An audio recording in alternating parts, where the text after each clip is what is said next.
All right, so my name is Miss Susan, and this is the kids' lesson of the service, but I know that there are lots of adults who like this part of the service as well. So I'm hoping that I have some kids out there who know how to read. So I have a word here, and I'm wondering if any of the kids can tell me what word this is. Any brave kid? Yeah, Gemma?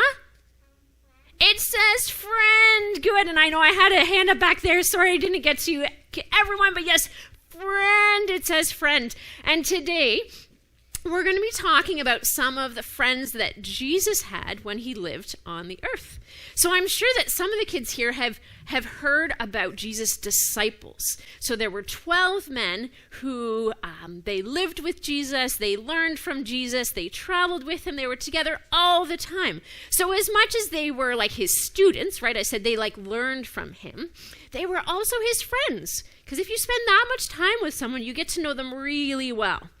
And so of those 12, there were 3 of them that he was even closer with. So we hear a lot in the Bible about Peter, James, and John. So they were like Jesus' closest friends when he lived here on the earth.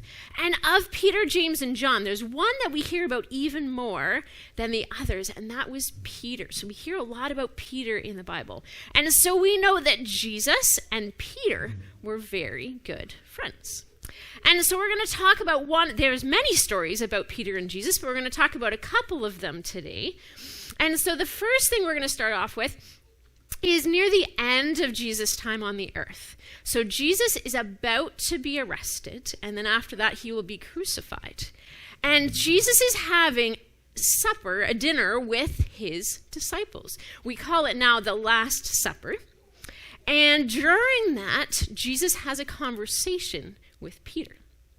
And so he tells Peter, before the rooster crows, you are going to deny me 3 times. So before the sun up, you know that we have the rooster, we go cock-a-doodle-doo when it's morning time, right? So before that happens, that Peter's going to deny him 3 times. And denying him is like pretending that he didn't know who he was. So remember that they're very close friends, and Jesus says he's going to pretend that he doesn't know who he is. So a little while later, they've finished their meal, they've gone out, and Jesus has been arrested. So Peter is curious about what's going to happen, but he's probably also scared. Like he's scared about what's going to happen to Jesus, but maybe also scared about what might happen to him, right? Because he's like, oh, well, what if they find out that, like, I know him? Like, what if I get arrested? Or what if I get hurt in some ways?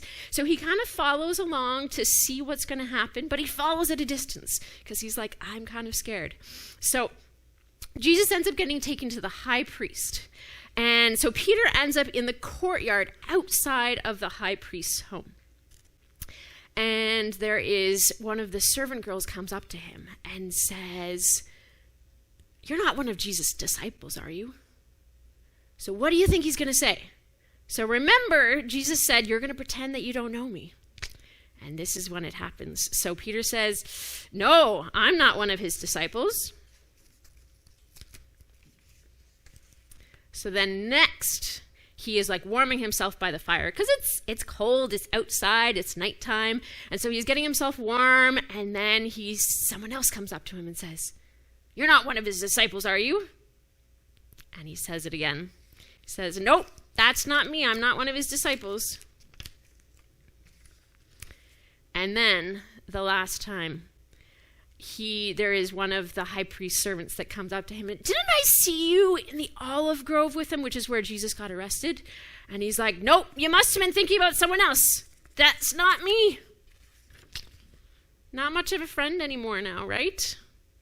Yeah, and I want the kids to think now what Jesus might have thought in this moment. So Jesus knows that Peter has done this, right? He knows that one of his closest friends has pretended to not even know who he was. Do I have any brave kids that might tell you how you might feel? So if one of your closest friends pretended that you didn't exist, maybe ignored you in the hallway at school, and then you called after them and they're like, who are you? How do you think you would feel if that happened? Do I have any brave kid that might be willing to answer when there's all these adults looking at them? And it's okay if you don't answer. I'm totally fine with that. But I know if it was me, I think I'd be pretty sad. right? Because that would hurt me. I'm like, oh, my good friend just pretended that as if they didn't know me. So I'm sure that Jesus probably felt the same way as well. So we're going to fast forward a little bit. So Jesus is arrested, he's crucified, and then he comes back to life. And now we're going to have a story then after Jesus comes back. And we get to see how Jesus reacts to this. So I think about a couple of options of how people might react if their friend upset them in this way. One thing is that they might have been really angry, right? And so this might have been Jesus' chance to like yell at Peter and tell him, I needed you the most in that moment. It was the most difficult time and you weren't there for me. So that's one way he could respond, right? Getting really angry and yelling. Another way that he could respond, a different personality, and we've talked about different personalities lately. So another personality might not like to argue, might not like conflict. They probably were still upset about it, but they might be like, oh, I don't know that I want to talk about it or bring it up. So then it just becomes awkward, right? So maybe it's someone that just doesn't talk to that person anymore. That's really awkward.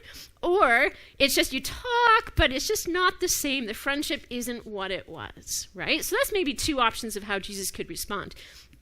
But it's not how Jesus responded. So Jesus knew that he needed to have a conversation with Peter. He knew their friendship wasn't what it was, and he knew he wanted to make that better. But he was so kind and gentle in the way that he did it. So he just asked Peter one question, and he asked it 3 times. So he asked, Peter, do you love me? And Peter says, you know I love you. See if I can get this to work here.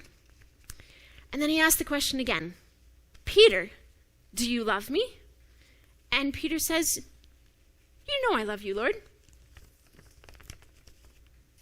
And then he asked it one more time, Peter, do you love me? Peter says, you know all things, Lord. You know that I love you. And Jesus knew that that's exactly what Peter needed. Because 3 times Peter pretended not to know Jesus. And so 3 times he gave him the opportunity to tell him he loved him in ways that he didn't show it before, right? So he had 3 times to be like, he didn't show the love, and so he was able to tell Jesus that he loved him.